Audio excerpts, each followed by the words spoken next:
ખાટુ શ્યામ જવાની ઈચ્છા રાખો છો તો આ વિડીયો તમારા માટે છે. મંદિરના બે મેઇન એન્ટ્રી ગેટ છે. અમે ગેટ નંબર 1 ની અંદરથી એન્ટર થયા હતા અને ત્યાંથી તમે એન્ટર થાવ એટલે તમને ડાબા હાથ કરો એટલે કે લેફ્ટ હેન્ડ સાઈડ શ્યામ બાબા બિરાજેલા છે. તો એ રીતના તમને દર્શન થાય. હવે ટોટલ 13 જેવી લાઈન છે, બરોબર. અને પેલી 3 લાઈન માંથી તમે દર્શન કરવા માટે એન્ટ્રી લ્યો ને તો તમને વીઆઈપી જેવા દર્શન થાય.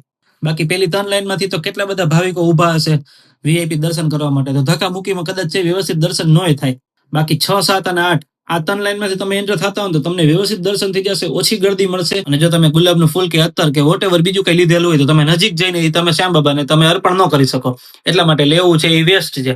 અમે લગભગ 7મી કે 8મી લાઈનમાં હતા તો અમારા દર્શન વિધિન 15 to 20 મિનિટ્સમાં થઈ ગયા હતા. બાકી ગેટ નંબર 1 પાસે જો તમે ચંપલ રાખીને અંદર એન્ટર થતા હો તો તમારે આખું દર્શન થઈ ગયા પછી ફરીને આવવું પડે, જે લગભગ 1 કિલોમીટરથી પણ વધારેનું ડિસ્ટન્સ તમે કવર કરવું પડે. તો એ હિસાબે તમે ચંપલ રાખીને જાજો. બાકી ખાટુ શ્યામ કઈ રીતે પહોંચો ને એના માટે બીજો વિડીયો બનાવીશ, તો આપણા અકાઉન્ટને ઝડપથી ફોલો કરી લ્યો. કમેન્ટ કરજો શું તમે ખાટુ શ્યામના દર્શન કરી આવ્યા છો, અને કમેન્ટમાં લખજો જય શ્રી શ્યામ.